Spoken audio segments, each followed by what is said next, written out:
Good, I guess, late morning to committee and guests and thank you all for coming today. We're here to talk about regional and geopolitical and military issues in the context of Russian aggression. And today we have the Ambassador of Georgia, Ambassador Kovtaradze, the Ambassador of the Republic of Moldova, Ambassador Belobosky, and our friend, Ambassador of Ukraine, Ambassador Shevchenko. Thank you all for coming. We're here to give you time to talk about the recent events that are happening in your part of the world with regard to Russian aggression. Obviously, there's the issues themselves and then all the fallout that occurs after the fact with regard to misinformation, disinformation, and we would like to hear firsthand from you folks on what's really happening over there and how it's affecting you, both geopolitically and militarily. And I know you've been told to restrict your comments to 10 minutes. I'll be generous with the time. If you could please not exceed 15 minutes. We really want to hear from you. And if you ever see me holding this paper up, if I could get you to wind down your comments in 30 seconds, I would very much appreciate that. I'm going to yield the floor first to the Ambassador of Georgia. Sir, you have the floor for your opening remarks. Thank you very much. I'm not sure if the audio is okay, yeah? Mr. Chair, distinguished members of our committee, thank you for this opportunity to appear before you today and brief you on the security challenges our three countries, Georgia, Moldova, and Ukraine, face. I know of the time restraint, so I'll directly go to my statement. I'm in diplomatic service for last 30 years, and for these last 30 years, I witnessed almost 7 or 8 wars and conflicts in our region. In Abkhazia, in South Ossetia, in Transnistria, in Nagorno-Karabakh, 2008 Russian-Georgian war, annexation of Crimea, and military actions in eastern Ukraine. And all these conflicts, dear members of committee, were either instigated by Russia or Russia was and continues to be part of these conflicts. These conflicts are the most serious challenge and impediment for the countries like Georgia, which seek closer ties and integration with the NATO and European Union. Conflicts are instruments in the hands of Russia, and by using these instruments, it tries to maintain so-called spheres of influence in the neighborhood. These conflicts are not isolated cases. They point to the pattern of Russian behavior, and it's important to see the pattern in order not just to cope with the existing challenges, but to address threats that Russia may pose in the future. Unfortunately, Russian leadership still thinks in terms of spheres of influence. Actually, Kremlin always considered the end of the Cold War and the dissolution of the Soviet Union as a humiliating defeat for Russia. No one has made this Russian mindset clearer than President Putin himself when he said that the collapse of the Soviet Union was the greatest geopolitical catastrophe of the 20th century. And we are witnessing an intensified efforts by Russia to undo this greatest catastrophe. Its aggressive actions can, however, also be viewed as an act of desperation in the light of declining influence in post-Soviet area. The reason for this decline is unattractiveness of undemocratic political model Russia has to offer. In order to understand Russia's attitude towards Georgia and generally to its neighborhood, it's important to have the historic perspective. Georgia, 3,000 years old European kingdom with its own original language and traditions, Europe's longest serving single royal family with European mindset and political culture, after almost 100 years under Russian Empire and short period of independence after World War I, in 1921 was forcefully incorporated into the Soviet Union.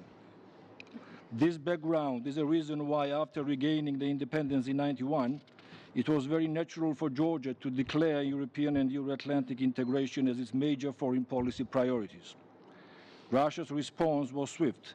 It started to arm and entice the separatists into Georgian regions, and as a result of military conflict in 1992-93, Georgia lost control over these two regions and received hundreds of thousands of IDPs ethnically cleansed with the help of Russian military. In the 90s, Georgia gradually started to become alternative transit route for Caspian oil and gas to Europe. This further infuriated Russia that sought total control over energy sources and routes of delivery in the neighborhood. In 2000, Georgia started a set of comprehensive reforms designed to fight corruption, rebuild infrastructure, consolidate state institutions, and strengthen Georgia's ties with NATO and the EU. Our desire was simple, yet very challenging: to build an independent and democratic nation with a market economy, which Russian leaders considered a dangerous alternative to their own model. Any political and economic progress in the neighborhood was seen as a danger by the Kremlin. In 2006, the Kremlin closed down all road, air, and maritime connections with Georgia, stopped oil and gas supply, and introduced embargo on Georgian wine and agricultural products. The aim was to kill Georgian economy and put pressure on government to change its pro-Western policies. In response, in 2 years' time, Georgia managed to completely diversify its export markets and energy sector, diminishing dependence on Russian oil and gas from 80% to 12%. When nothing else worked, in a desperate attempt, Russia resorted to direct military aggression. The war with Russia in August 2008 was the hardest test, not only for Georgia, but established international order. Before attacking Georgia, Russia carried out the legal process of passportization in Abkhazia and South Ossetia, in order to later claim that it defended its own citizens there. Russia mounted an all-out military invasion using tactical ballistic rockets and strategic bombers in addition to ground forces. Georgia fought back, and we managed to survive. In full defiance of 6-point ceasefire agreement facilitated by French EU presidency, Russia recognized the independence of 2 occupied regions. Unfortunately, at that time, Russia did not pay any price for this aggression. 2 main goals of the invasion were to deter Georgia from Euro-Atlantic path and stop flow of through Georgia Caspian oil and gas. From today's perspective, we can say that despite military aggression and occupation, Russia could not achieve its goals. Georgia continues its democratic transformation, strengthening institutions. 1 week ago, for the first time, we had second tour of presidential elections, and for the first time, a woman was elected the president of Georgia. According to the World Bank, Georgia is one of the world's top reformers and leaders in ease of doing business rankings. It is one of the least corrupt countries in Europe and is part of major international and regional infrastructure, transport, and energy projects. Last year, a country of 4.5 million received 7 million tourists. 2020, we expect 9 million.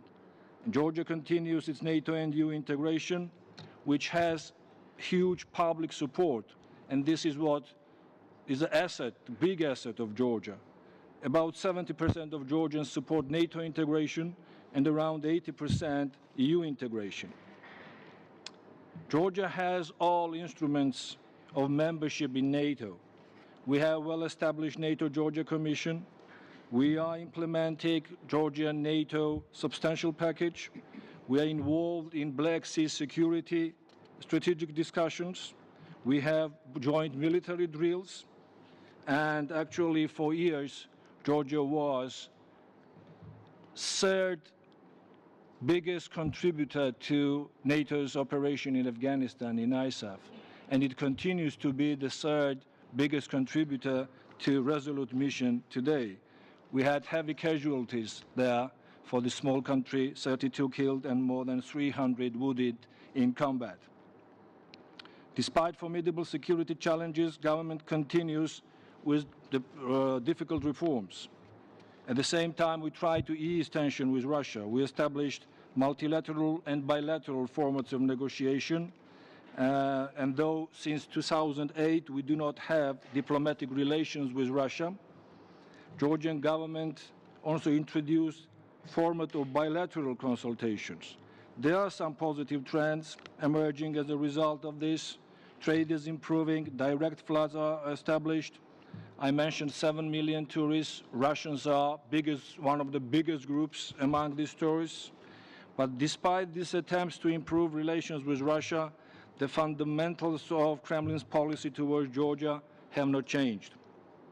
Russia continues its occupation of 20% of Georgia's territory, does not allow around 500,000 IDPs to return their homes, and spares no effort to derail Georgia from westward movement.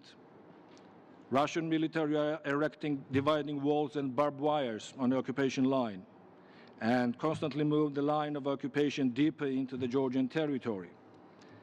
Recently, Georgian parliament adopted the resolution about the gross violation of human rights on the occupied territories by Russian forces, and so-called Otkozoria Tatunashvili list, which imposes sanctions including restrictions related to visa, property and financial transactions on those officials accused and convicted of murder, abduction, torture and inhumane treatment of citizens of the occupied territories.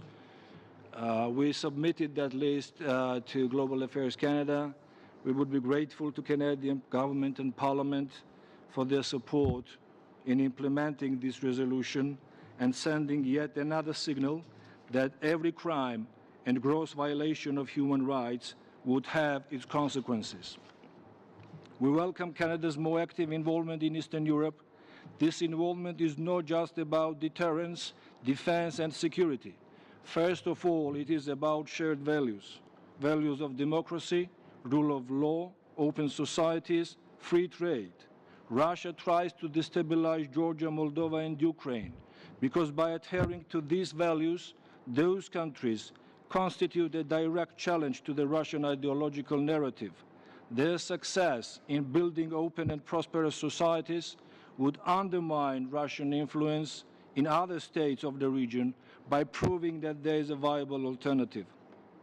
Experience shows that the only way to stop Russia from undermining international security is by showing determination and solidarity within the alliance and with the countries that fall victim to its actions. Moscow did not pay price for invading Georgia in 2008 and supporting separatists in Moldova, and as a result today we have an annexation of Crimea and invasion in eastern Ukraine. And in conclusion, Mr. Chair, Georgia, Moldova and Ukraine are interconnected and bound by shared history, mutual respect and common challenges. We are immediate neighbors of EU and NATO, and what happens in our countries directly affects security environment, not just in Europe, but here in North America, in Canada too.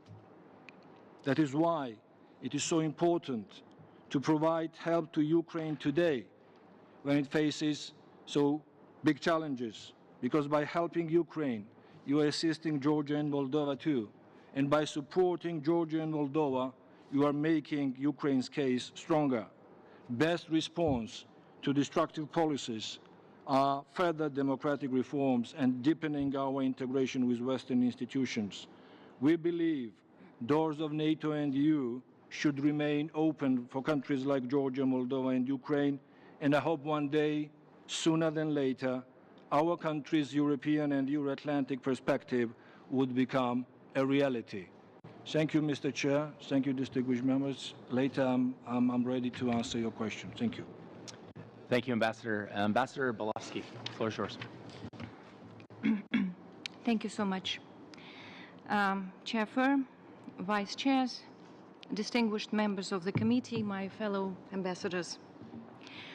I am truly honored to take part in this briefing session on regional security, especially in this format, along with my colleagues and good friends from Georgia and Ukraine.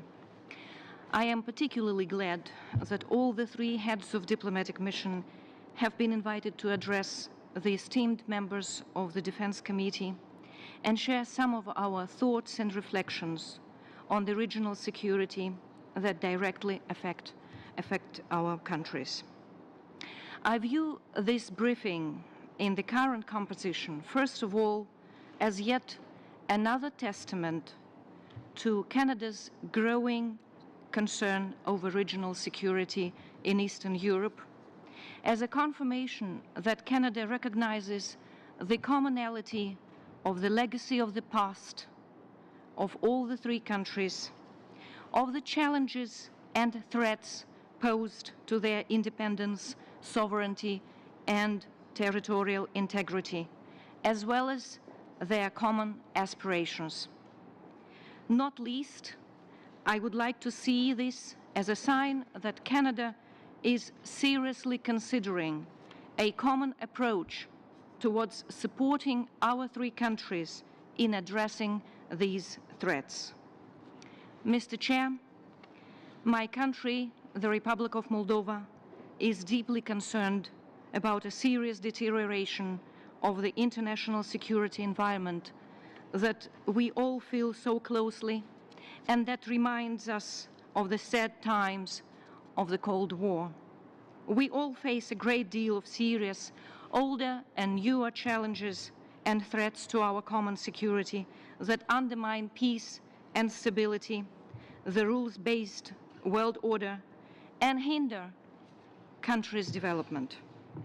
The Republic of Moldova, by its geographical position, is an integral part of the security architecture of the Black Sea region, an area of interest for a number of regional and international actors. Security in this part of Europe is influenced by the existence of the frozen or protracted conflicts in Georgia and Moldova, as well as by an ongoing war in Ukraine. Transnistria, 11% of Moldova's territory, where about 40% of the country's industry is concentrated. Abkhazia and South Ossetia make up 20% of Georgia's sovereign territory. 8 southeastern regions of Luhansk and Donetsk, heavily industrialized, along with Crimea, make up together over 20% of Ukraine's GDP and population.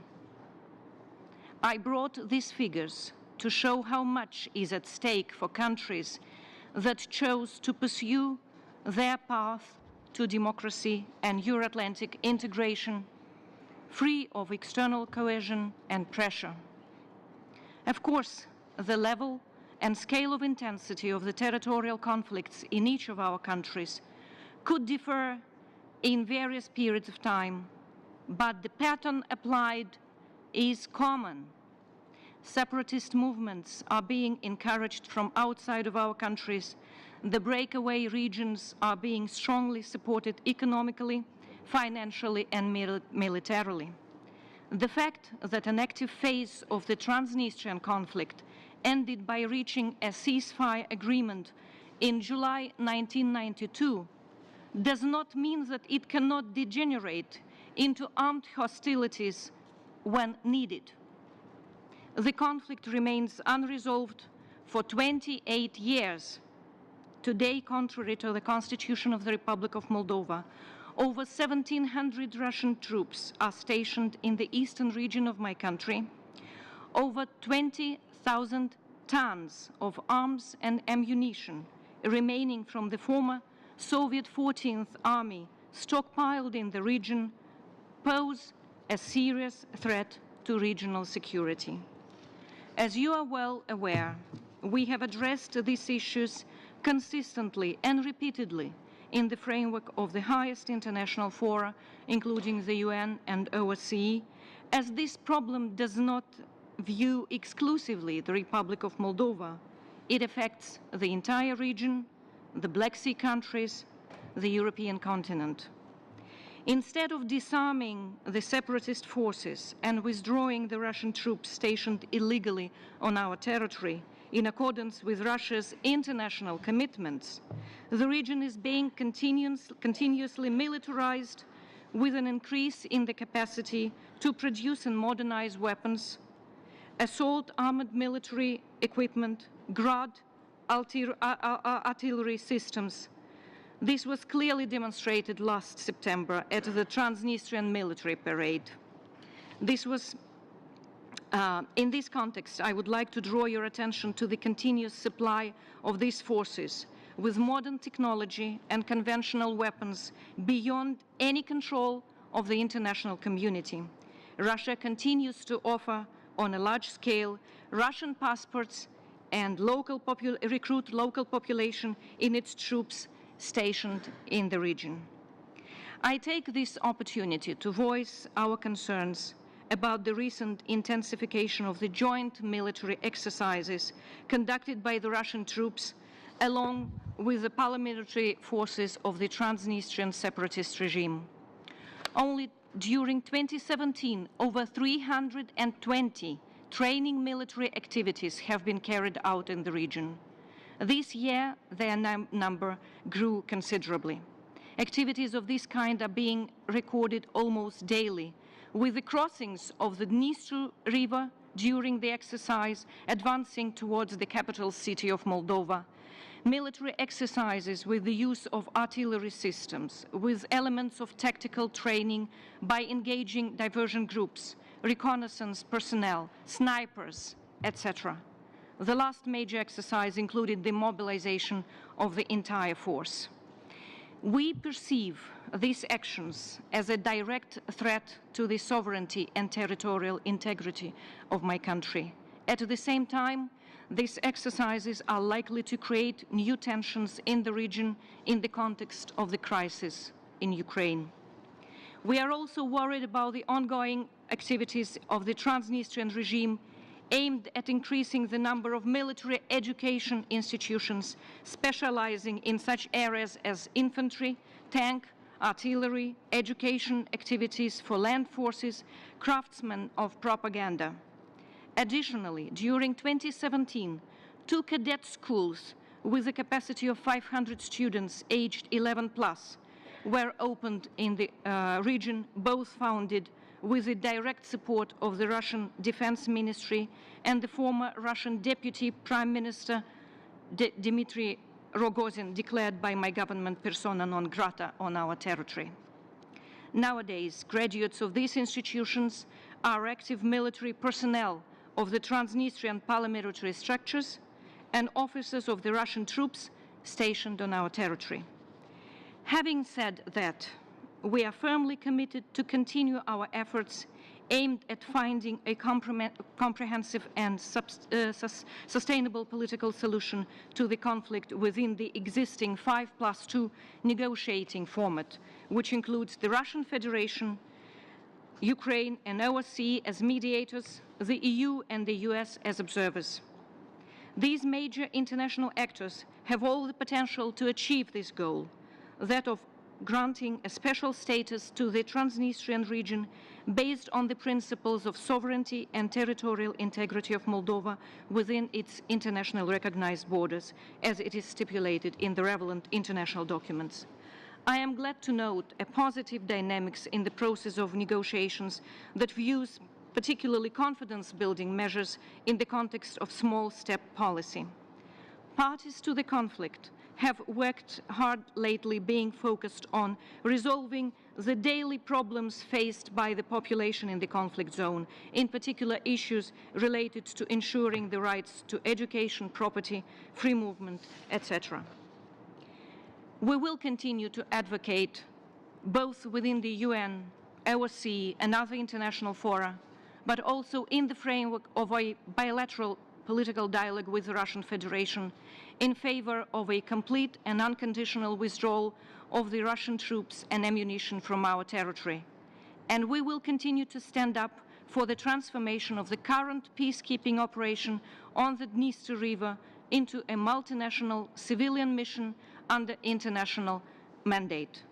Ladies and gentlemen, to interfere into the course of development of a state, no war is needed today. It is enough to have the ability to influence its politics by using various means of persuasion, misinformation and manipulation, cyber attacks, by corrupting officials and using all sorts of sophisticated schemes of money laundering, by imposing economic embargoes and meddling in the election processes. This is how I describe the current challenges posed to my country. They are relevant to Georgia and Ukraine to a large extent. And we are not ready to counter these hybrid threats.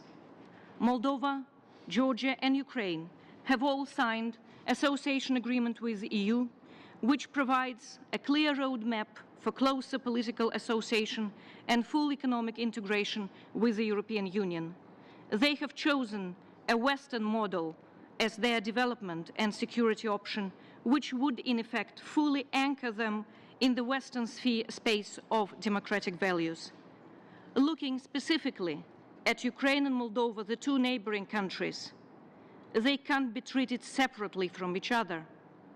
Only together they succeed in becoming genuinely European or fail by being turned into a gray area.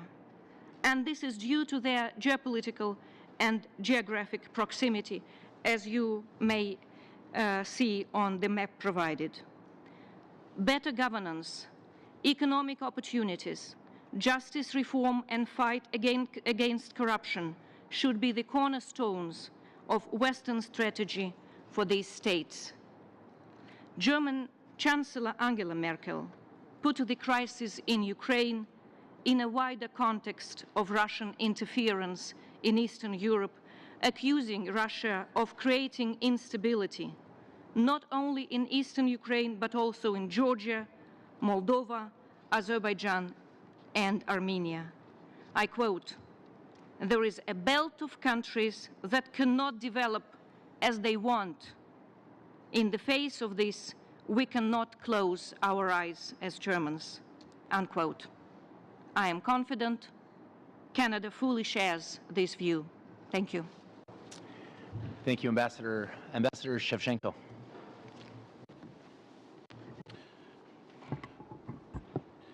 Mr. Chairman, members of Parliament, it's an honor to be here to address you and through you to thank the Canadian people for their unwavering support towards Ukraine.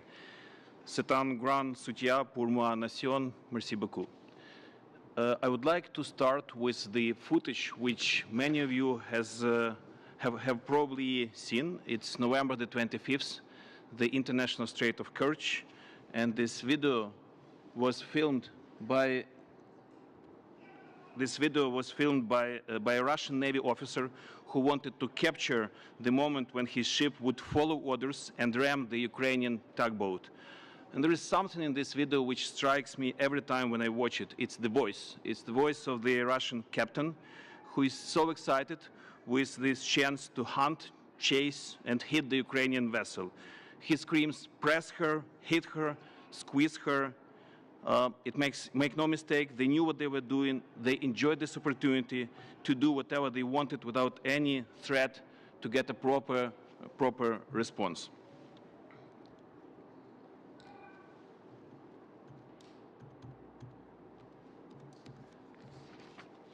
Radio exchanges between the Russian officers show that there was clear order to shoot, ram, and capture the Ukrainian vessels.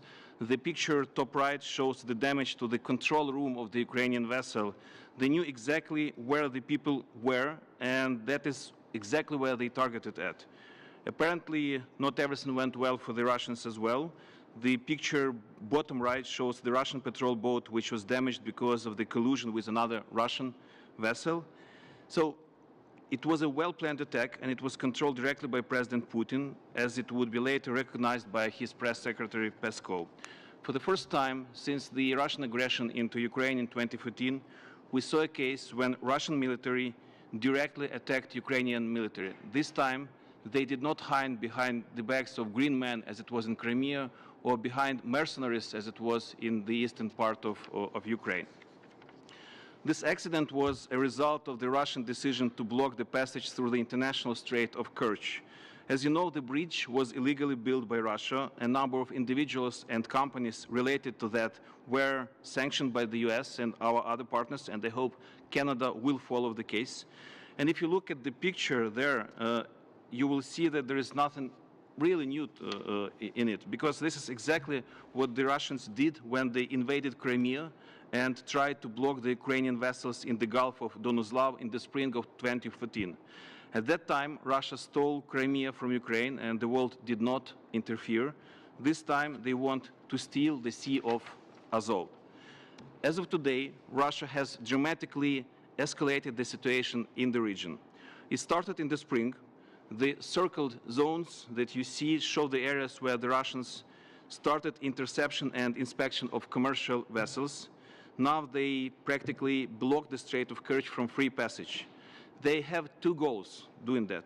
Firstly, they want to cut off the Ukrainian ports of Mariupol and Berdyansk, which you can see in the upper part of the picture. They are key for the Ukrainian exports of steel and grain from the east of Ukraine.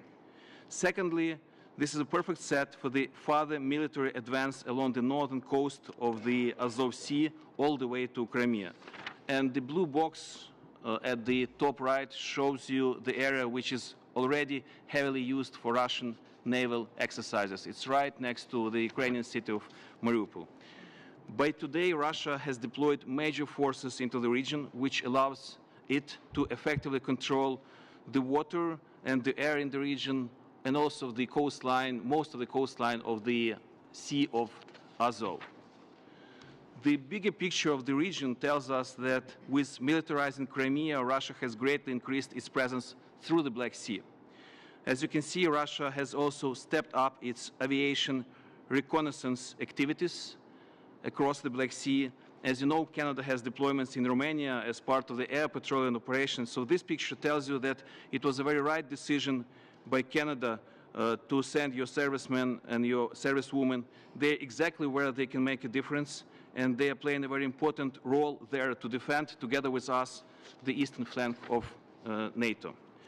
It's important to realize that the biggest strategy of Russia is to expand its influence into the Mediterranean and into the Balkans. And Crimea, this red diamond in the middle, is very key to that strategy. If you look at the numbers, you see that Russia has been turning Crimea into a huge military base, and our intelligence tells us we will see much more of that in the next several years. It also tells us that Russia has already consolidated impressive nuclear capabilities in Crimea. This includes Navy, aviation, and there are signs that Russia is restoring nuclear storages in Crimea. And this can be a horrifying game changer in the whole Eastern Europe and in the Middle East. In that sense, Russian presence in Moldova and in Georgia is not just to put pressure on those independent nations leaning towards West. They also need it for the military build-up across the region. So what do I ask you to do about this? First, there is a couple of very practical things. We need your support to get our men back. We are talking about 24 sailors. The youngest of them is 19. They have been brought to Moscow. They have criminal charges against them. And we know enough about the Russian judiciary to be very concerned about the trials. We believe they are prisoners of war. They went from a Ukrainian port to another Ukrainian port through an international strait. They are all alive, or many of them are alive only by a miracle. And they deserve the right to be brought back home. Secondly, we demand release of the 3 vessels currently held in Kerch. Thirdly, we need to restore free passage through the Strait of Kerch. It's an international strait, and international law should be applied. And at this moment, I would like to specifically thank Canada for supporting these demands. This is exactly what was said in the statements of Minister Freeland, and also in the statements by the leader of the opposition, Andrew Scheer. And moreover, this is what was repeated in the joint statement of the G7 ministers. We praise Canadian leadership throughout the G7 community on this issue. We also believe this is the time to upgrade NATO presence in the Black Sea region, and this is the time to introduce more punishing sanctions on Russia. We need to take to a new level cooperation between NATO and its allies in the region. Ukraine, Moldova, and Georgia feel and know that we can do much more together. We need this to deter Russia from further escalation. We also need more NATO presence in the region to ensure that the Black Sea will remain open to civil and commercial activities. And this should complement our defense cooperation, which already exists. Operation Unifier is a great example of practical cooperation between Ukraine and Canada. I know that many of you have visited your troops in the Western Ukraine. So did I. And it was an incredible feeling to see that genuine exchange of experience and that camaraderie which our men and women in the uniforms had built between them. By now, 10,500 Ukrainian soldiers have been through Canadian training, and only God knows how many lives have been saved thanks to this training. And as we are coming to the date of renewal of the Operation Unifier, I encourage us to take the operation to a new level of scale and depth. Following the Canadian decision to include Ukraine to the AFCCL, we observed several Canadian companies taking the benefit of the new market opportunities in Ukraine. As it has been made public, we are about to close the deal on sniper rifles. I think we should explore more avenues of cooperation. Direct sales from Canadian companies to the Ukrainian government, this is obviously great, but I think we can go further. We would like Canada to see this as a necessary and worthy joint investment. This will help us to defend Europe, and this will help Canadian companies to get its fair share in the market. We want Canada to follow the US example and consider investing into supplies of weapons and equipment into Ukraine. Finally, we want Canada to directly support our aspirations for NATO membership. As you know, the Ukrainian Parliament has just successfully adopted in the first reading an amendment to the Constitution setting the goal of NATO membership for Ukraine. We are serious about profound defense reform. We know that we are a de facto eastern flank of NATO. We want membership. There was time when Canada was the first Western nation to recognize Ukrainian independence. There was also time when you helped us to get into the WTO. I think this is the time when you could lead us on our way to NATO. We wanted to show this kind of thoughtful and visionary leadership again, and thank you, and merci beaucoup. Thank you, Ambassador. We're going to go to 7-minute questions. Again, if everyone could just check in with me once in a while if you see this, if you could wind down in 30 seconds so I can move on, so everyone gets an opportunity, I would appreciate that. First question goes to MP Robillard. The floor is yours. Merci, Monsieur le Président. Thank you, Mr. Chair. And thank you to the ambassadors for their excellent testimony. My questions will be in French, okay? My first question is to all three ambassadors. The Republic of Moldova, Georgia, and Ukraine signed the Charter of the Interparliamentary Assembly at the beginning of October this year in order to tackle problems linked to their territorial integrity. However, given that little detailed information was provided on that meeting, I would be interested to know more. Could you tell us what initiatives your countries are expecting to undertake and how all three of them are looking at the implementation of these initiatives? Well, perhaps my colleagues will continue. Thank you so much for this question, and I'm happy that you've been following the recent developments. Indeed, that was an initiative of the three parliaments to create an interparliamentary assembly that would be focused on defining the measures that could be taken by all the three countries in order to withstand the security threats, which, as all of us have mentioned today, they are common to our countries. This Parliamentary Assembly has been convened in October this year, and it has been agreed upon close cooperation between the parliaments that will help us voice all together our concerns, speak up before the international organizations about the threats that are posed to the security of our countries, but also to speak with one voice when we are, of course, promoting our objectives of integration into the European Union and Euro-Atlantic structures.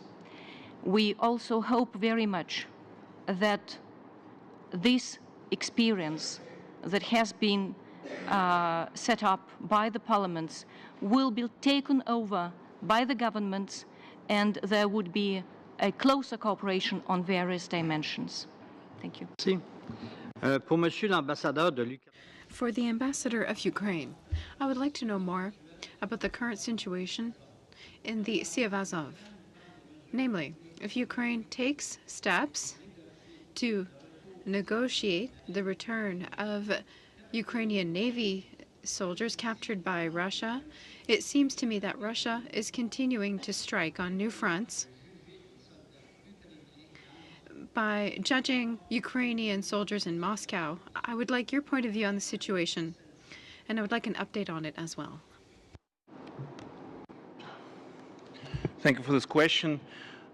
There are no good news on the sailors. What we know as of the moment, they are in Moscow and they have been taken to the infamous Lefortovo prison.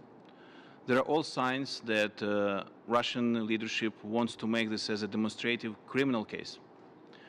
We believe our sailors are prisoners of war, which means there should be a very different legal approach towards that. We are also very concerned that we do not get proper access to them in terms of our diplomatic support. And once again, I think we know enough about the way the judiciary in Russia operates to be extremely concerned about those people. And on the situation in the Sea of Azov, so as of the moment, there are no signs that the Strait of Kerch will be brought back to the international laws and regulation the way it used to be. So I think it's extremely important to make sure that we ensure free passage through the strait. Merci. Pour Madame Thank you.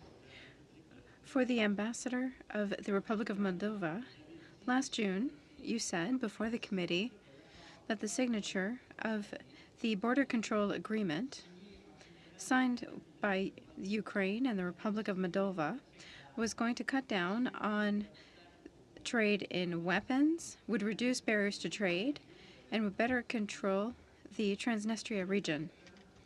Since that time, have these objectives been met, or are they on their way to being met? Thank you. Perhaps you would be able to look at the map again, although this is quite does not give you the very precise view of the segment, Transnistrian segment of the common border with Ukraine, which is in its length, it's around 450 kilometers. Since this territory is not controlled by the constitutional authorities of the Republic of Moldova, Transnistria has been considered as a region where smuggling in drugs, weapons, and trafficking in people has been widely spread.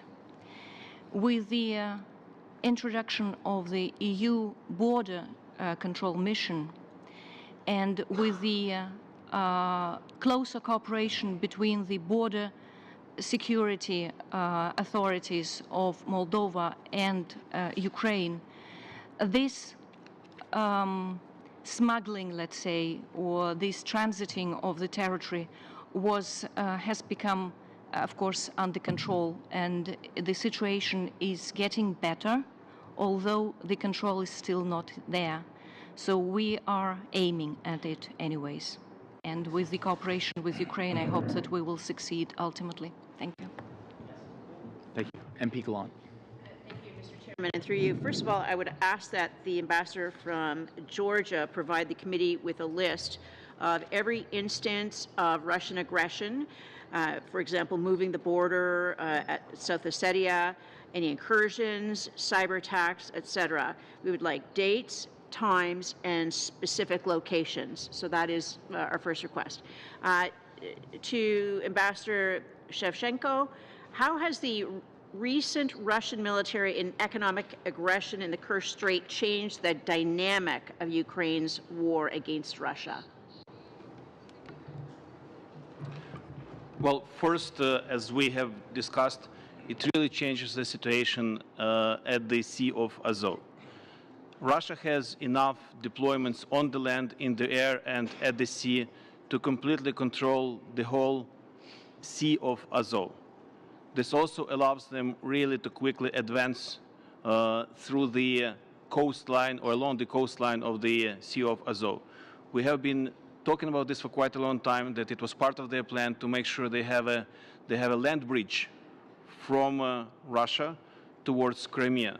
Right now, it's scary to say, but they are really in a perfect position to advance.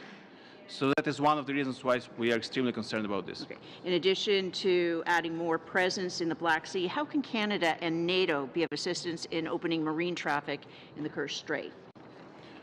I think we need efforts both on the diplomatic front and militarily. I think we need more military presence, and that is to deter Russia from further escalation. And we need consolidated diplomatic pressure on Russia. We need to restore international law in the Strait of Kerch. This is not just in the interest of Ukraine, this is in the interest of all the countries which have activities there. Okay, as you may be aware, the committee heard testimony from the Atlantic Council last month regarding Russian aggression against its neighbors. Now, John Herbst, their Eurasia director, stated that if Russia was to lose in the Donbass, its appetite for adventurism in the Baltics and elsewhere would disappear. Would you agree with that assessment? I would strongly agree that we should see this situation as a very interconnected one.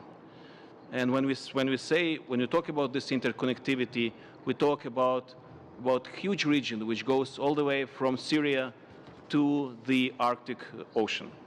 And in that sense, Canadian presence in Latvia, in Romania, and of course in Ukraine, it's a major and very right investment into security of the continent and into security of the world. So the committee was also told by the Atlantic Council that there are two aspects working in our favor in the fight against the Russians, that the Russian people are not in favor of the Russian troops fighting and dying in the war, and that Russia's economy is weak. As for the first reason, we know that pressure on Russia can be achieved through increased military action against Russia in Donbass.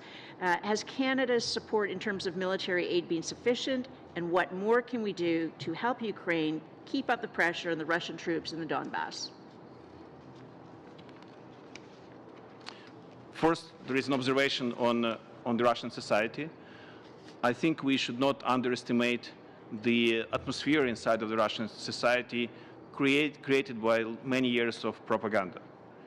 The same footage which we just saw was used in Russia actually to boost support for the government, and it was used for anti-Western propaganda, the way it was presented to the Russian public. I belong to those people who believe that President Putin is not just the source of the problems we discuss. He is in many senses the reflection of the state of the Russian society, which means that we'll have to deal with all this for years and unfortunately for decades to come. And going back to what Canada can do, I think you already do a lot, and I would encourage you to continue that. I think it's important to help us build strong military, and that's exactly what Canada does. I think it's extremely important to help Ukraine, Moldova, and Georgia succeed in our reforms and to make it sustainable. And I think in the midterm and in the long term, success of Ukraine, Moldova, and Georgia should be a major priority for the free world and for NATO. This will make the continent much more stable. And there's also another thing which Canada can do. I think Canada can and should use great respect which this country has around the world to consolidate international support for our countries and specifically for Ukraine.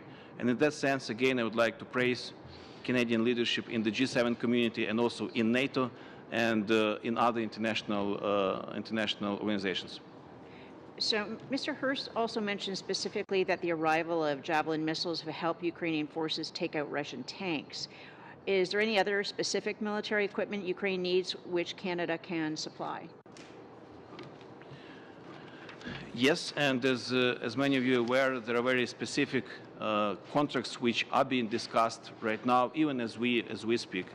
And this includes weapons, this includes equipment, and I think there are many things we should explore in the future.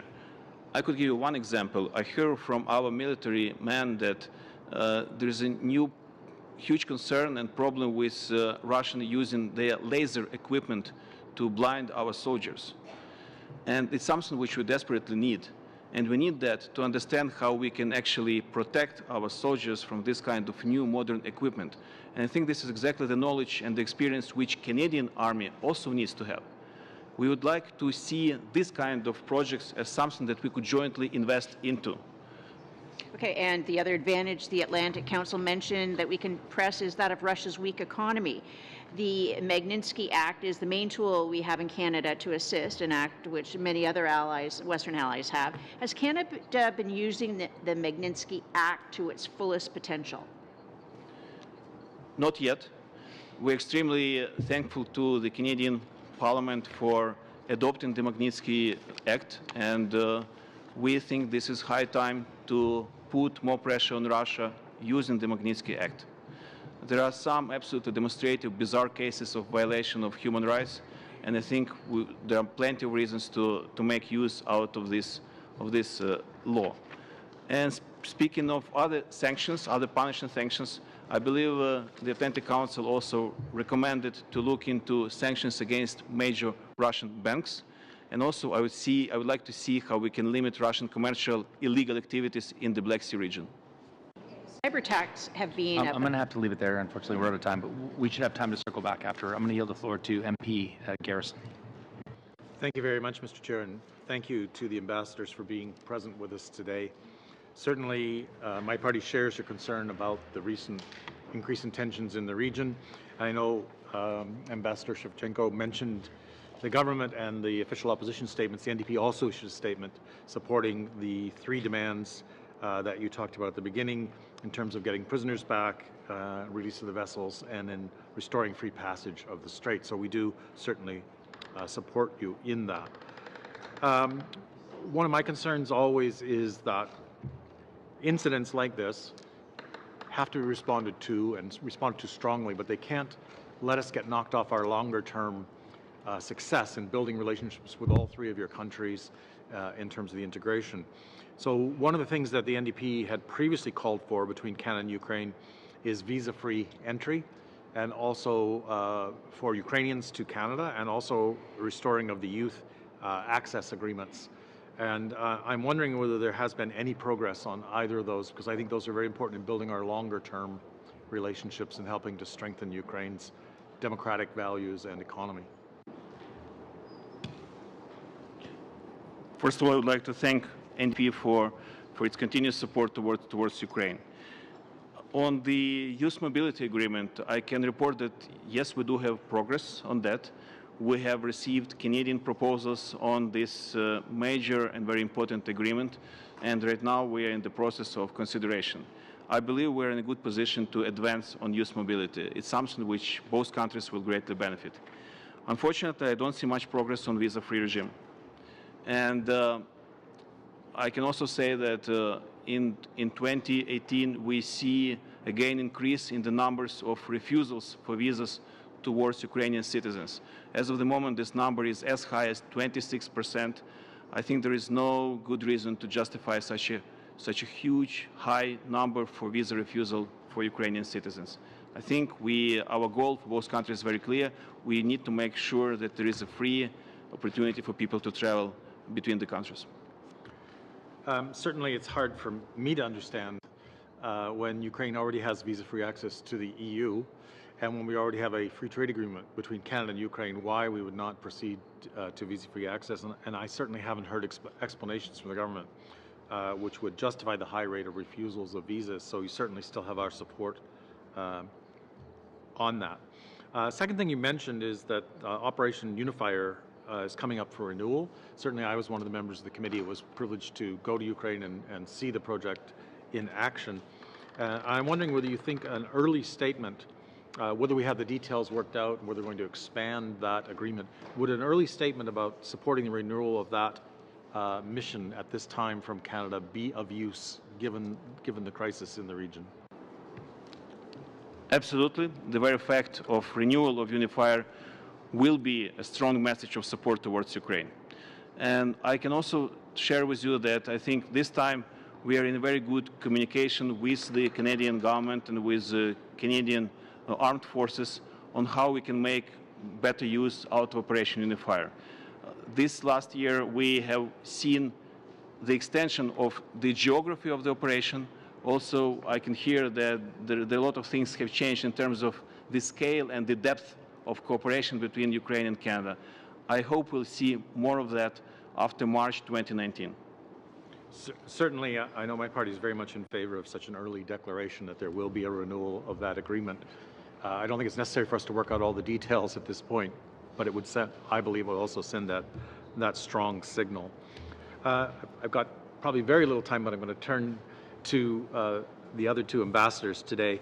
I guess I'd like you to comment, and I'm not questioning at all your concerns about Russian actions at Kirsch, but I think for Canadians, it's sometimes hard to understand that interconnectedness. And I'd like to give both of you a chance to talk a bit more about what that action in denying international passage might mean for both of your countries. Maybe we'll start with Moldova and then for Georgia. Thank you so much. Well, the fact that Moldova has Russian troops stationed to the western border of Ukraine means that it is potentially another front which could be opened any time by Russia.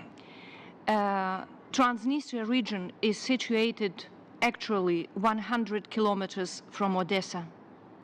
Clearly, Russia is focusing on Odessa as well, because this is a very important port.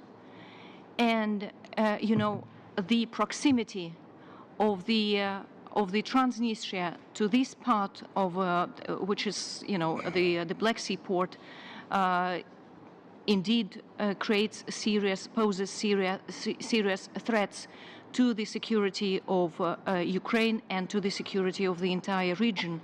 That is why I believe that any developments in Ukraine today directly affect the security of Moldova and the security of the region.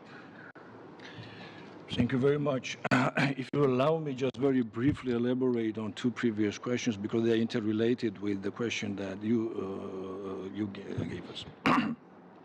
First of all, I'd like to notify the distinguished members of the committee that in a sense of trilateral cooperation between Ukraine, Moldova, and Georgia, and establishing long-term consultative structures alongside with the trilateral parliamentary assembly that we mentioned here.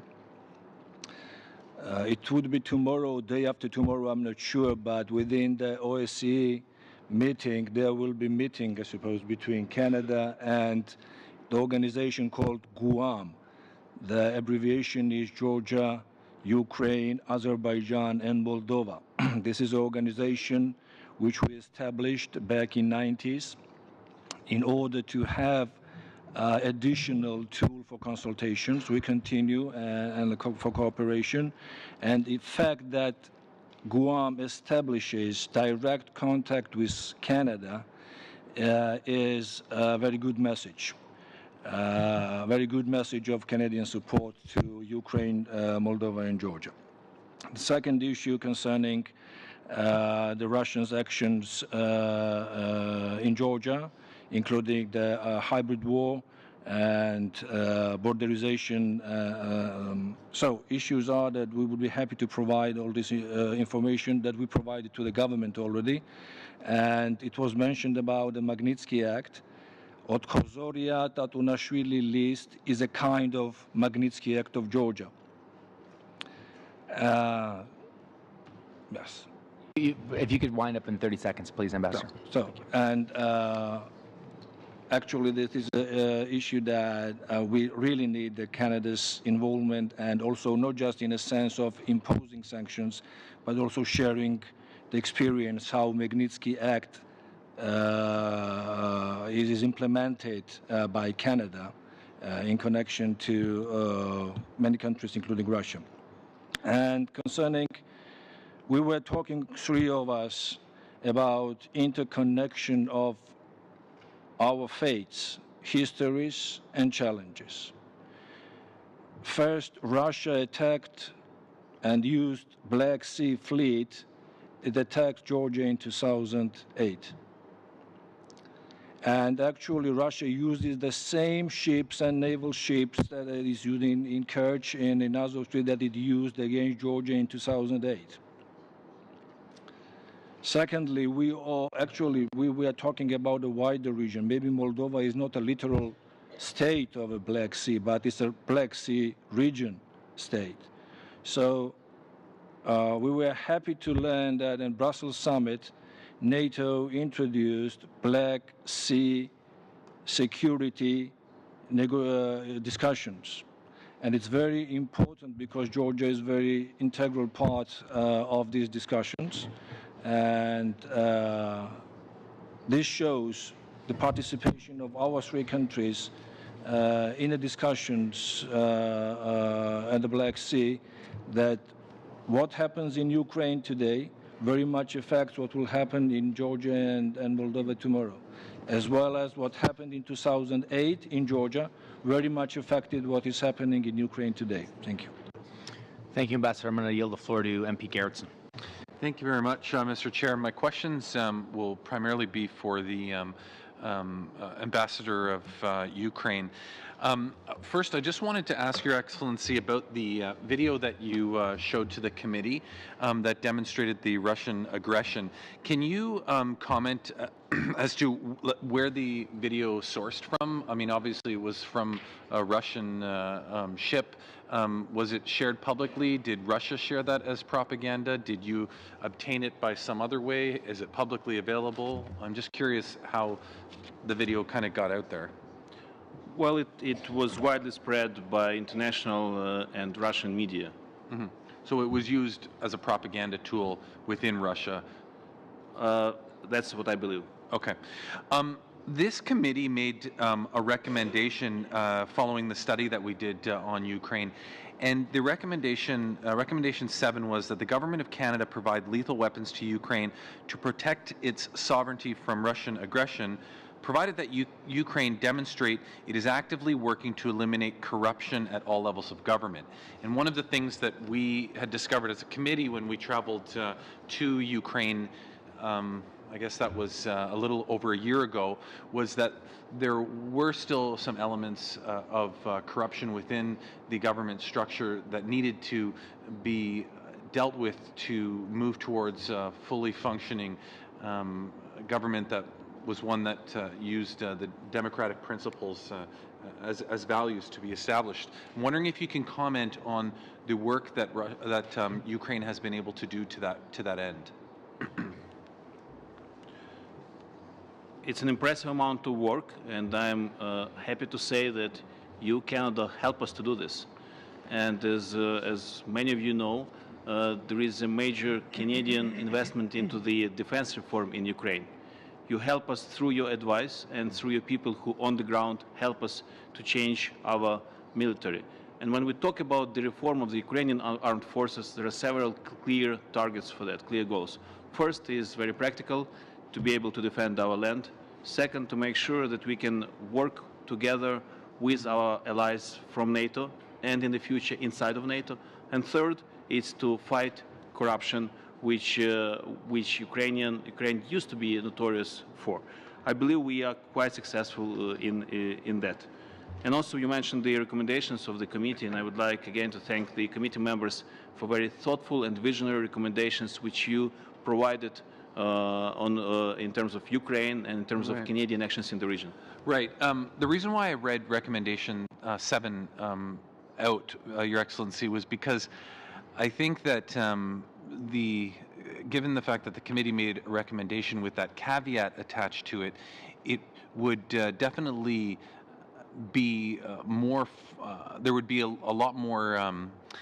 It would be easier to push that recommendation if we were able to demonstrate action with respect to ridding some of the government structures that used to be extremely notorious for being corrupt. But and I do agree with you that even what we heard when we were there is that a lot of that is being dealt with. I was looking for some more specific examples as to how that corruption is being dealt with and what has happened perhaps in the last year and a half since we were there. In general, there are 3 major sources of corruption, and it's universal. First, it's direct stealing from budget. Second, it's public procurances. And third, it's state-run enterprises. I think Ukraine has shown tremendous progress in the first 2. we don't see direct stealings from the budget as it was a norm during the Yanukovych years. In terms of public procurement, I think Ukraine has demonstrated tremendous progress with the introduction of our wonderful electronic system, which is called Prozoro, and it's an award-winning world-class electronic system. I think our state-run enterprises remains a major challenge, and even in that field, we see tremendous progress. So it's a big challenge for the country, and the road that we have traveled by now is very impressive. And again, we are thankful to Canada for supporting us in that. Thank you very much. Mr. Chair, I'll yield the rest of my time to the member from Etobicoke Centre. Thank you, Mr. Gerritsen. Two quick questions because time is limited. Both Russia and Ukraine are parties to the Geneva Conventions, and more specifically the Fourth Convention. Russia, based on the wording in the Fourth Convention, has committed in the incident in the Kerch Strait has committed what are defined as grave breaches, namely, and I take this out of the wording of the convention, taking of hostages. That's the first point. And the second point, unlawful deportation, transfer, and confinement.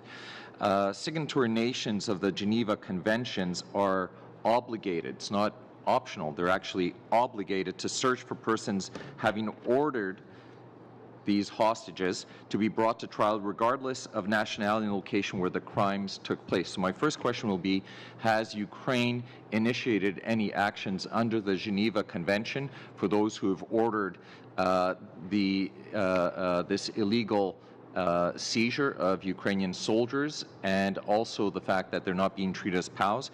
And the second question, in regards to the actual incident, the ramming, firing upon, and seizure of ships and sailors. And I think what's important, perhaps it wasn't clear in the presentation, this occurred in international waters of the Black Sea. So outside of the Kerch Strait. This undermines our international rule of law system safeguarding maritime law and shipping. And it seems to be working in conjunction with what I call the de facto embargo of the ports of Mariupol and Berdyansk, which, as you noted, is economically destabilizing a region that's very vulnerable to this sort of destabilization, and militarily has a potential value of being a land bridge to the Crimean Peninsula. The West, thank you, Chair, the West has issued strong statements. The West regularly issues strong statements directed at the Kremlin. I don't think Mr. Putin loses any sleep over strong statements, diplomatic statements.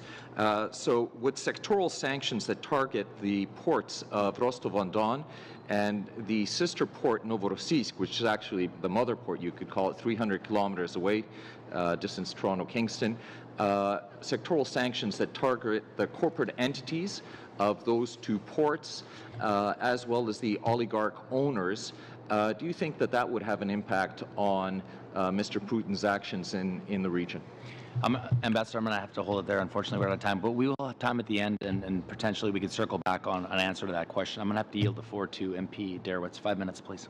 Okay. Thank you so much, Mr. Chair, and thanks to everyone for their excellent presentations. I might actually have time at the end of my presentation to pass it over to Mr. Rozhnytsky. I feel like most of my questions, again, are also directed to Ambassador Shevchenko. One piece of the story that I'm missing, and I'm sure it's there somewhere, it's the Ukrainian tugboats. What were they doing? Is it part of just their normal routine that's what they usually do, and all of a sudden, out of the blue, the Russian ships came out and just attacked them? So could you just explain to me, what were the Russian tugboats doing there? Chair, can I answer now? Yes, of course. Yes, I would like you to take a look at this map. So it actually shows the movement of the Ukrainian vessels. The blue line shows that from your right to your left. Yeah. So our three vessels, they getting close to they were heading towards the Strait of Kerch as part of their normal routine procedure. And the first time they were attacked, it happened on their way towards the Strait of Kerch. That's where the ramming sites happened. So that happened on their way to the standby zone. So the normal procedure is that the ships would go into the standby zone, and then they would wait for their turn to go through the Strait of Kerch. So the first attacks happened even before that. And then, after our vessels decided to leave the Russian, to leave to get away from the Russian military ships, on their way out, they were attacked. The first attacks happened again inside of the 12 nautical mile zone, and the final attacks and the seizure of the vessels happened in the international waters. Okay. So, to make the long story short, they followed normal routine procedure. That's what they had been doing throughout many years, and this time this turned very different way. From the legal point of view, our actions are based on the United Nations Convention, and it's based on the bilateral treaty between Ukraine and Russia, which grants free passage for Ukrainian ships through the Strait of Kerch. Mm-hmm. And for me, it just seems odd that there was a normal routine procedure that was happening, and then out of sudden, on that particular day, they just decided that they were going to ram the boat, capture the Ukrainian soldiers, and then arrest them. There was nothing that would have, there was nothing out of the ordinary that had sort of instigated that action, to your knowledge. There might be several reasons for that. First, Russia had deployed major forces into the region. 1 year ago, the situation was different.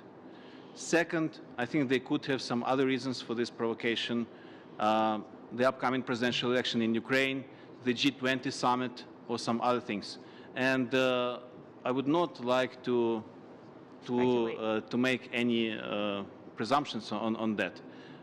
But the situation is very clear. They had been escalating the situation in the region, and that was a natural continuation of their upgraded presence, military presence in the region.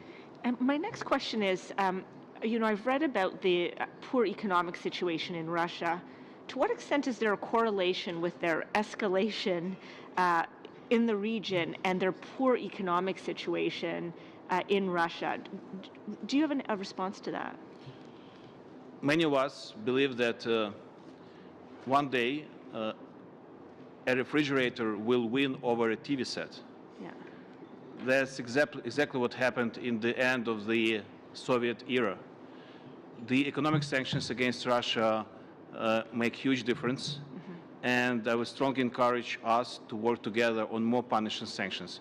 And as it was mentioned, I think we need to discuss very specific sectoral actions, and the avenue which was mentioned, meaning specific navigation of Russian commercial vessels, is something we should look into. I'm absolutely sure that we should consider closing European and Western ports for the Russian vessels which illegally operate in Crimea and which are related to illegal activities across the region. Okay, I think I'm out of time. Thank you. Thank you. MP Ellslev. Thank you very much. It's critically important that you guys are here, so thank you very much for this incredible presentation. And I often get people in my riding sending me emails and letting me know that they actually don't feel that Russia is a threat.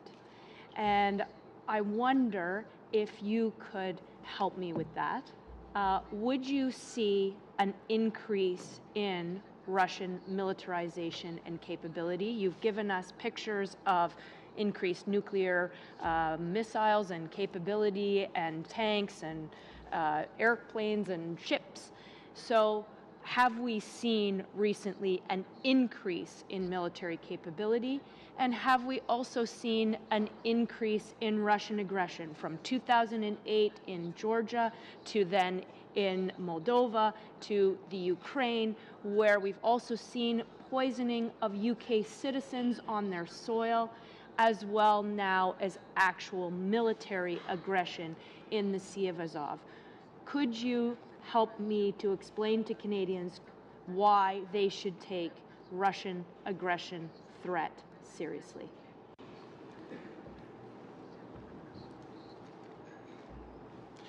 I can start.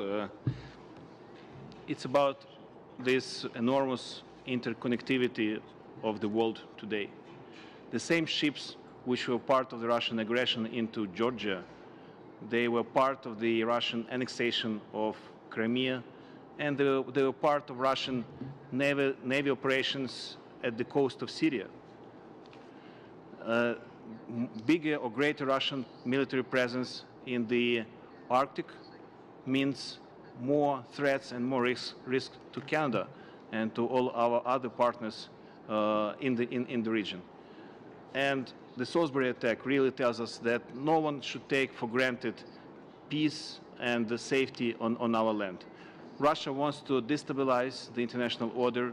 They will try to interfere with the elections in the Western countries that they are concerned about. So it's not just about Ukraine, Georgia, Moldova. For me, it's about Canada as well.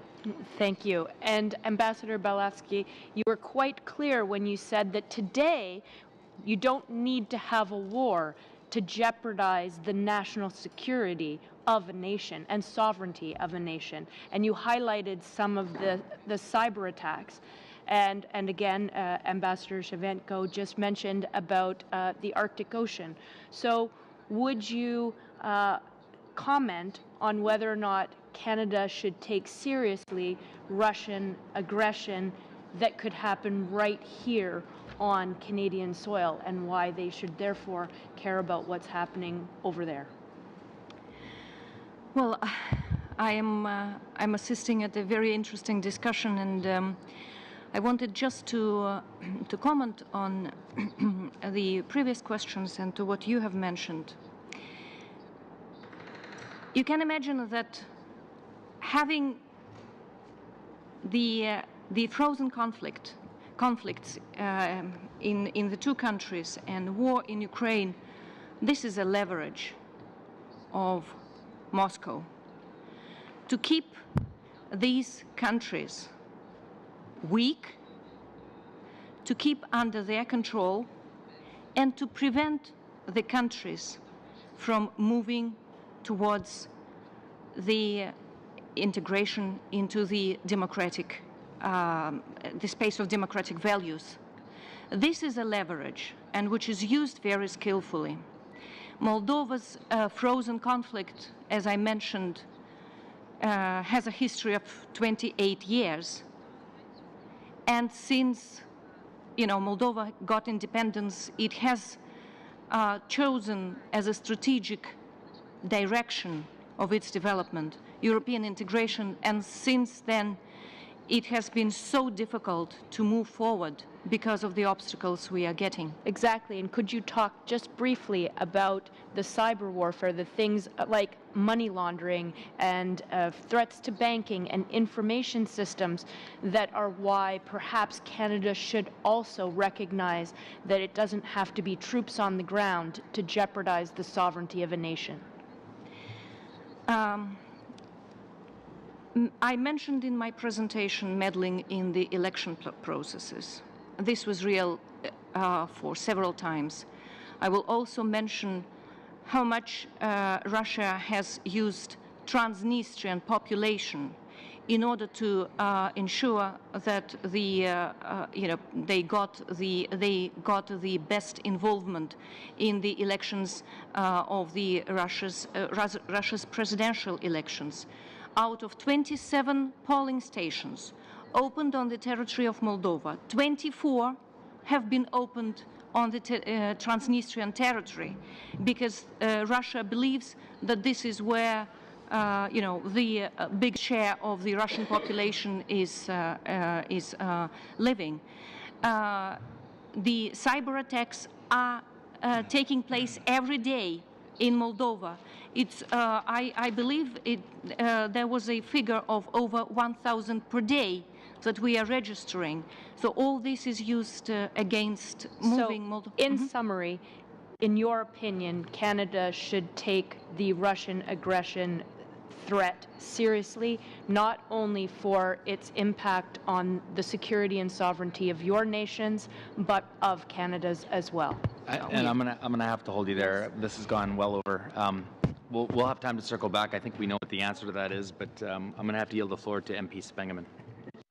Mr. Chair, thank you very much. Excellencies, thank you for being with you. And I want to start with a personal word of thanks to the Republic of Georgia.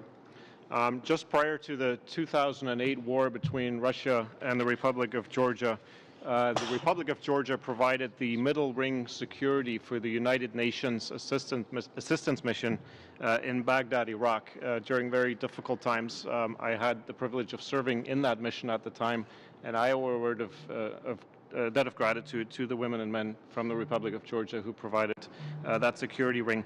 And I say this with the view to highlighting for Canadians the importance of the Republic of Georgia as an ally in upholding the rules-based international order. And it's very important that you're here, Ambassador, today with us to represent your country. And I want to take you back to the mention of the war, the 2008 war. I think your words earlier in testimony were that Russia did not pay a price for the 2008 invasion and aggression. I wonder if you could talk a little bit more about that and maybe give us your view of, if you could roll back history, how could the international community have extracted more of a price on Russia for that act of aggression that really started the ball rolling towards Crimea and then today in Ukraine? Thank you very much. I really appreciate your kind words and fully agree with your assumption that not formally yet, but we are allies. We were side by side in Iraq and we were side by side in Afghanistan. And I also mentioned in my presentation that Canadian and Georgian soldiers and officers and military were fighting shoulder to shoulder there. So in a sense, this example that you gave now also shows interconnection. It's about the small Georgia there in the eastern flank of Europe and about Canada here. And also kind of continuation of a liberation that the distinguished member of a committee raised about questions about Russia and sometimes kind of sentiments that why there is so much anti-Russian approaches. First, I'd like to stress that when we're talking about Russia, we are not talking about Russian people. And personally, I already mentioned for 30 years in diplomatic service, I've been part of Russian-Georgian negotiations back in 1995 when Shevardnadze was the president of Georgia. He was a guy who was for balancing the issues and knew Russian politics. And then at the end of his career, he admitted that he knew nothing about Russia. So issues are that we are talking about the regime, about the Kremlin, and about the politics that they are implementing, not about the ordinary Russians, because honestly saying, we can see that the Russian people are the same kind of victims as the Ukrainians or Georgians to the aggressive politics of Russia. As to your question about the paying price, once again, we don't want the Russian people to pay price for that. But at the same time, when we were talking about these conflicts that we have, and I agree with my dear colleague Ala about her assumption, but still consider that there are no frozen conflicts.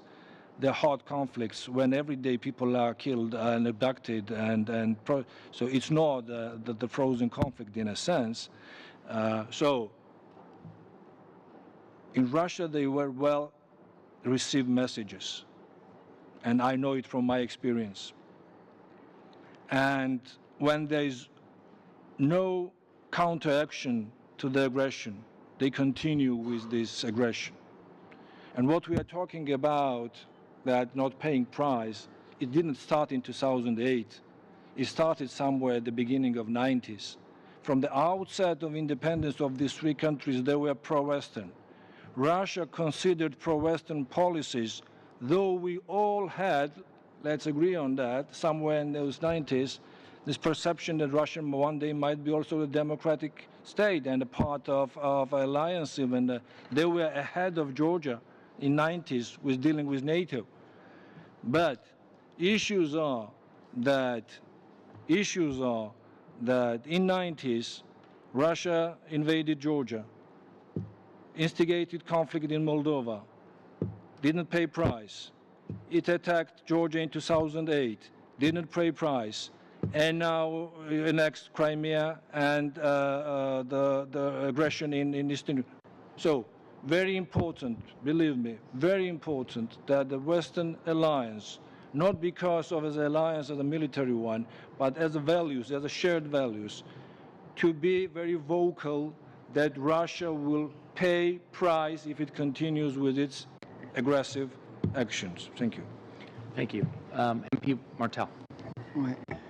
Bonjour. Thank you for being here. The testimony so far has been very interesting. My question is for Mr. Shevchenko.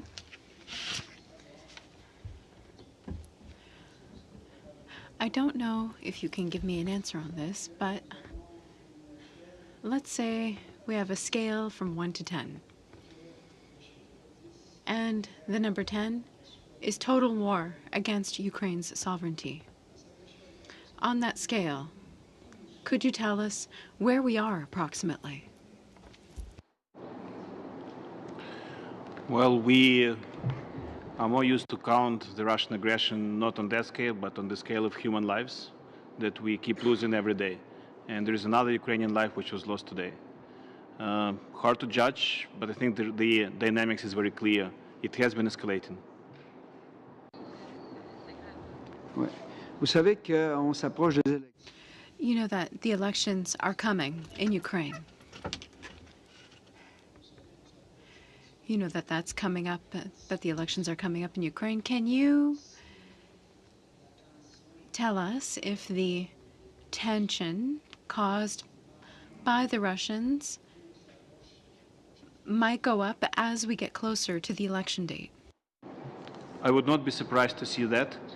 And 2019 is going to be a very important year, both for Ukraine and Canada in terms of elections. In Ukraine, we'll have 2 election cycles. It's our presidential election scheduled for March 31st, and it's our parliamentary election scheduled for the end of October. So I think this is a really important time when we would encourage our Western friends to go to Ukraine and see on the ground what the Russians will try to do to interfere with the elections. Sorry to say that, I hate to say that, but it looks like Ukraine next year will be a workshop on Russian interference with the election. And thinking of cyber attacks, thinking of media actions by Russia, I would strongly encourage Canada to learn from our experience. So going back to a question, I think there is a good chance we'll see Russia trying to influence the election, including their actions to escalate the military situation. Là, on sait qu'il y a eu des sanctions. We know that sanctions have been imposed against certain Russians in the past. The Russians, I don't know if I can put it this way, they seem almost indifferent to this. Have the sanctions gotten the Russians to calm down, or have they reacted more strongly against the sanctions imposed? Because I get the impression they're indifferent to them. We know that they're affected economically and in other aspects. My question is, do you feel that there is an impact on the Russians? By now we have hard data proving that there is a clear economic impact on Russia associated with the sanctions. Yes, it's true that sanctions themselves is a limited tool, but I think it's extremely effective when it's combined with other ways of diplomatic pressure and when it's combined with more military presence in the region. And as it has been discussed today, I think we need to explore very specific sectors where we can punish specific Russian individuals and also some specific sectors of the economy. So I think it's the time when we need to upgrade our sanctions, and I strongly believe they do work. Merci. Merci beaucoup. Who's next? Mr. Fisher, floor is yours. I thought Randall was up next. Thank you, Mr. Chair. So we heard, thank you very much for being here, first of all. Appreciate you being here, Your Excellencies. We heard about election meddling. And I'm thinking about the election in Ukraine. What precautions is Ukraine taking to ensure that democracy is protected? And what, perhaps, international support might you need or request? There are some very practical steps which need to be taken. In terms of cybersecurity, it's extremely important to make sure that we can protect our equipment and our election infrastructure from interference. And you know that Ukraine has been suffering a lot from very intense Russian attacks on our basic infrastructure. That includes nuclear plants, our other capabilities. So in 2019, the election infrastructure is extremely important to protect. Second, I think we should be very serious about their interference into the media environment and into the social media. And by now, we already know a lot the ways they operate. I think the next year will provide us a lot of new material to analyze and to fight against. And again, I would like to encourage Canada and our other Western partners to learn from our experience. You will help us and you will help yourself. The misinformation war that Russia wages, has that already begun? Has it been non-stop for the last several years? And do you feel that Ukraine is, I guess, for lack of a better term, winning or at least understanding their misinformation war? The information war that Russia has been waging is not about Ukraine. They fight this war against you. They fight this war against the free world. And even here on this wonderful Canadian soil, you have seen Russian information and attacks based on specific individuals, based on groups of people, and in general, they were targeted into the Canadian system. And I think there is a good chance we might see more of that kind of activities in the next year, which is the election year. I think there is a risk that they will try to interfere with some specific ridings and will try to influence the results of the elections there. Thank you. I think Mr. Wisniewski had asked a question and hadn't gotten an answer. Perhaps he'd like to use the time. There's for about that. 2.5 minutes left. Perfect. Ambassador, would you like to respond to the question about the Fourth Geneva Convention and the grave breaches that have been committed by Russia, and whether Ukraine intends to bring to trial those who ordered the abduction of the Ukrainian sailors? Yes, legal actions will be taken, and I do not know all the details, and I cannot share all of them that I know, but it has been said by the Ukrainian Minister of Foreign Affairs Klimkin that Ukraine is preparing legal actions against Russia on this specific case. Thank you. And in regards to the sectoral sanctions, the port of Novorossiysk is a very significant export port for Russia. It's controlled by or owned by Transneft and Suma Group and the group of oligarchs that control, especially with Transneft.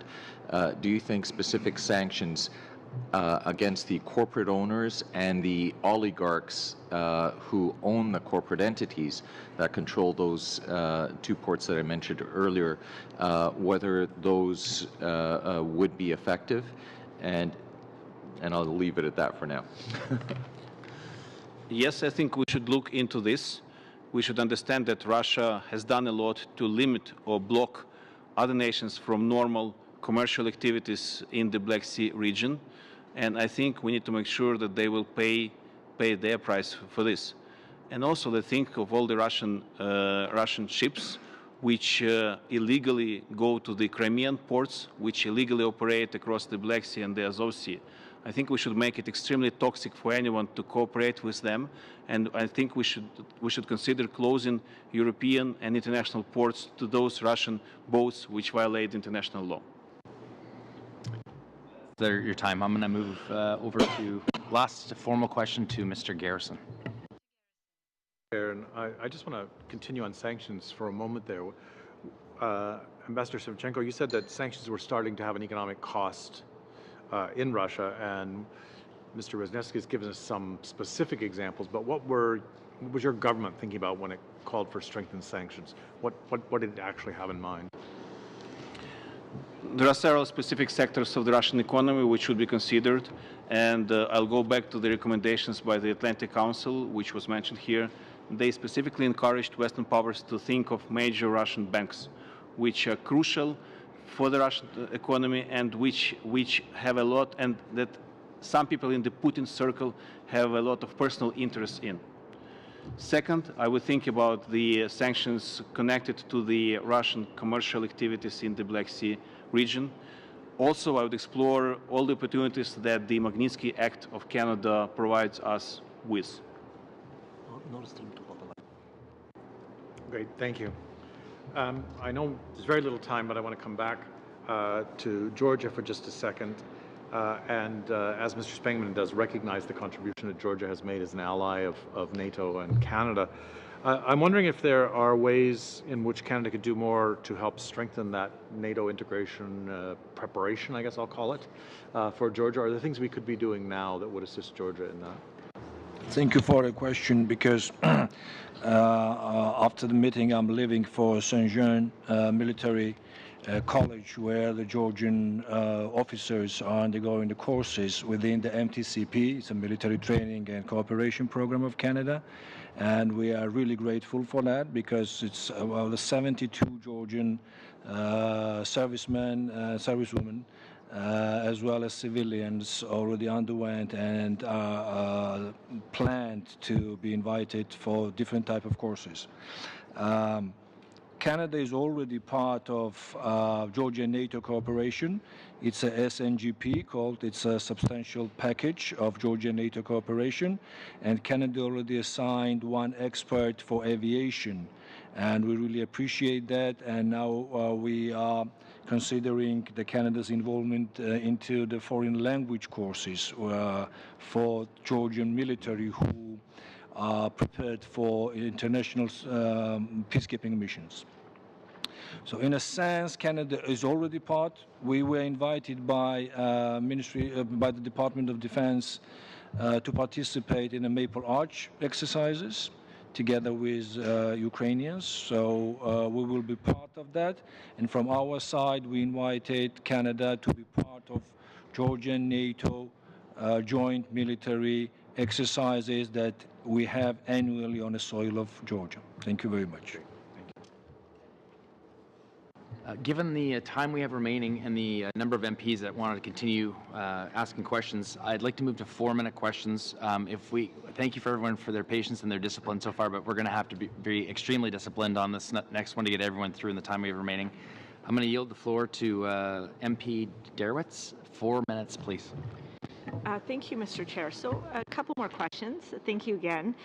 You know, just in listening to the conversation today, and it sounds like, in my mind, I'm trying to just figure out what the end game is for Russia, like what they're trying to achieve, because it seems like they're trying to cause quite a bit of havoc in the region, but also whether they're in the UK, whether they're in Canada, whether it's through cybersecurity, whether it's through election. What is their end game? Like, what are they trying to do? Are they just supposed to be the bad boy of the world? Or what is it that you think might be their end game? And maybe I'll start off with you, Ambassador Shevchenko, and then I'd like to hear from our other two ambassadors as well, just your opinions. When it comes to Canada, I think there are a couple of threats for Canada. First, Russia clearly wants to destabilize the international order.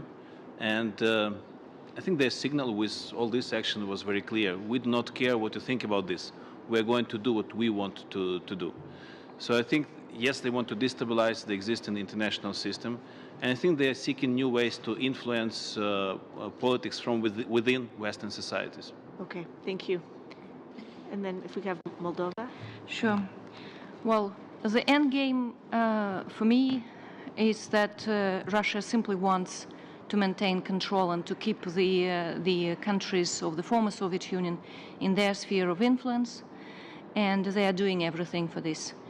Moldova has its parliamentary elections next February, and we will be our elections will come a little earlier than the presidential elections in Ukraine. We see the activization, if I may use this word, of the Russians' presence in Moldova, be it in the media, be it in trying to influence the politics. Clearly, what Russia is aspiring for is to bring the pro-Russian forces into the Moldovan government, and then perhaps they will also try to push again to revitalize their plan for federalization of the country, and which will give full control then of Moldova's foreign priorities, foreign policy priorities. To them. Okay, and then Ambassador to address. Thank you very much for that question. Russian intellectuals in the 19th century were asking what Russia wants. And actually, we are asking the same question today. I'd like to refer to my opening statement. In order to understand what is happening in Russia now, we have to understand the mindset of a political elite there. President Putin said that the fall of the Soviet Union was greatest catastrophe. He was referring to the Soviet Union, who killed almost 20 million their own people. So issue is that Russia tries to reincarnate, in a sense, this old Soviet pride, but without having the means to achieve them. That's why we have this pattern of behavior.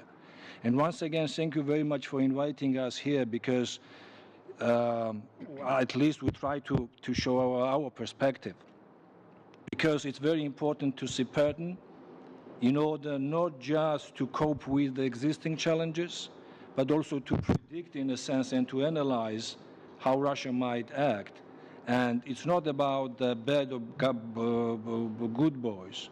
The issues are that, for example, Russian propaganda doesn't work in Georgia. 70% of Georgians are pro-NATO, 80% are steadily pro-EU. But the issue is that undermining Western institutions directly affect Georgia, Ukraine, and Moldova. And that's why we need you to be strong and the Western institutions to be strong. And that's why we have this interconnection. Thank you. Thank you. MP Galan. Thank you, Mr. Chairman. And given that we've heard about the repeated incursions and expansions into Georgia by Russia, the invasion into Crimea, the Donbass, now blocking the Sea of Azov, the manipulation of the Transnistриan population, the election interference, the daily cyber attacks, 1,000 at a time, including the threat to Canada that we've learned, I'd like to move the following motion. That the Standing Committee on National Defense invite the ambassador of the Russian Federation before the committee to explain his country's intervention in the Republic of Georgia, Moldova, and Ukraine, and that the committee report back to the House its findings. Discussion. Yeah, there should be one for everyone. Be careful. We're gonna just distribute it. If you would you mind reading it one more time while it's being distributed? Okay. So that the Standing Committee on National Defense invite the ambassador of the Russian Federation before committee to explain his country's intervention in the Republic of Georgia, Moldova, and Ukraine, and that the committee report back to the House its findings. Okay, Mr. Garrison. Mr. Chair, I'd like to ask for a 5-minute recess to caucus. Okay, I'll suspend for 5 minutes.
Welcome back. We were discussing or debating MP Gallant's motion, and I would like to yield the floor to MP Spangeman. Mr. Chair, thank you very much. This is clearly a motion that has significant substantive import and warrants consideration of the ramifications for which we don't have time at the moment. And also in light of the fact that we have three distinguished witnesses, ambassadors in front of us on a topic of importance, and the conversation has taken place already on that subject, I would move to adjourn debate on the motion. Okay, it's dilatory. All in favor of moving or adjourning debate? Opposed? Carried. Madame Gallant, I believe you had about a minute left. Did you want to continue? I can say that's certainly disappointing, given that when there was less of a significant incursion into Canada's airspace, we invited the ambassador from Russia to Canada to appear before this committee, and he did give us his fulsome explanation. So it's a real disappointment that it looks like that there's no discussion on this. I would have liked to have had that on your behalves. In any case, cyber attacks have been a part of the Russian war against Ukraine, and we know that the attacks will be ramping up in advance of the elections. So what steps is Ukraine and Georgia, for that matter, taking to counter the cyber attacks? And do you have any advice for Canada as we prepare for our own elections? I can add to what we have already discussed on this issue that right now we are building very practical cooperation with our Western partners on in our fight against cyber attacks. So we understand what objects of critical infrastructure Russia has been targeting at, and we actually try to build our defense measures against that together with our Western allies. That includes Canada. And I think it's a very important joint experience. It will help not just us, but it will also help our Western friends. And for the ambassador... I'm going to have to leave it there. Your time's up now. I'm going to move to MP Spangeman. 5 minutes, please. Mr. Chair, thank you very much. At the end of November this year, Canada hosted the NATO Parliamentary Assembly in Halifax, and I'd like to acknowledge the work in particular of the Executive Committee of the Canadian NATO Parliamentary Association, chaired by my colleague Boris Wisniewski, who is with us. This committee passed a motion on November 27th with four crucial elements, declaring its unequivocal support to NATO, via NATO to its ally Ukraine, to condemn the Russian escalations of the war against Ukraine in the Black Sea, to call upon the Russian Federation to immediately release Ukrainian sailors and vessels and cease the disruptions to commercial shipping, and fourthly, to call upon NATO member countries to apply additional targeted sectoral sanctions against the Russian Federation should Russia not take immediately action to de-escalate. And in the context of this motion by the Executive Committee of the Canadian NATO Parliamentary Association, I want to put to the three of you the question of the role of parliamentarians in our respective bilateral and multilateral relationships. And feel free to comment on any ideas that you have that go outside of the parliamentary engagement on security specifically. In other words, what, if anything, can we do in the relationship of parliamentarian to parliamentarian to strengthen our connections, to strengthen our belief in the international rules-based order, and to promote relations between our four countries?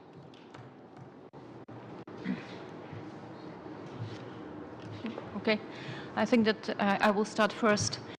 The role of the parliamentarians, of course, it is huge.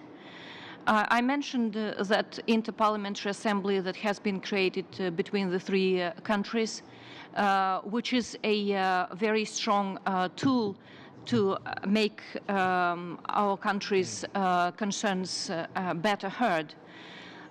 With regard to the upcoming parliamentary elections in Moldova, I've been asking repeatedly members of Parliament of the Canadian Federal Parliament, also in my discussions with the Canadian officials, to consider sending a observation mission to the elections in Moldova.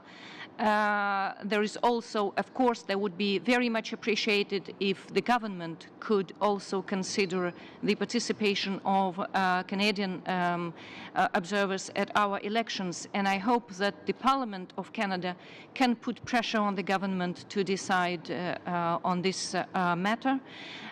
Also, of course, we are thinking of how we could involve Canadians more in supporting Moldovans addressing the threats, especially the hybrid war threats, in offering, in developing various projects that would help us take over best practices and to see what we can learn from the experience of Canada.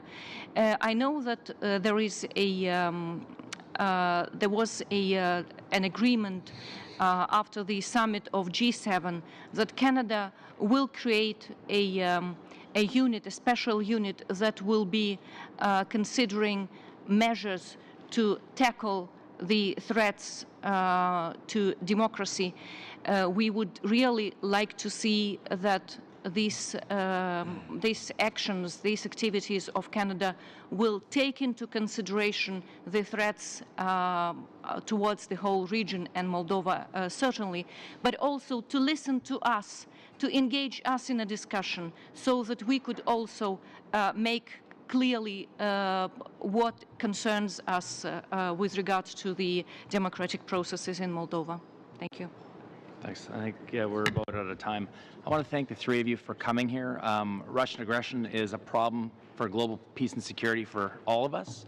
I appreciate that from a hybrid warfare perspective, information, cyber, and kinetic, that many of the three of you are on the receiving end of all three, which is a problem. And this committee has been open to helping support you, especially on the information piece, allowing you time to come and tell the world what is actually going on over there, to help kind of debunk some of the misinformation that usually spawns from actual physical incidents like we saw a few weeks ago with the seizing of those Russian vessels and those Ukrainian vessels and those sailors, which we desperately want back. Thank you all very much for coming, and have a nice afternoon.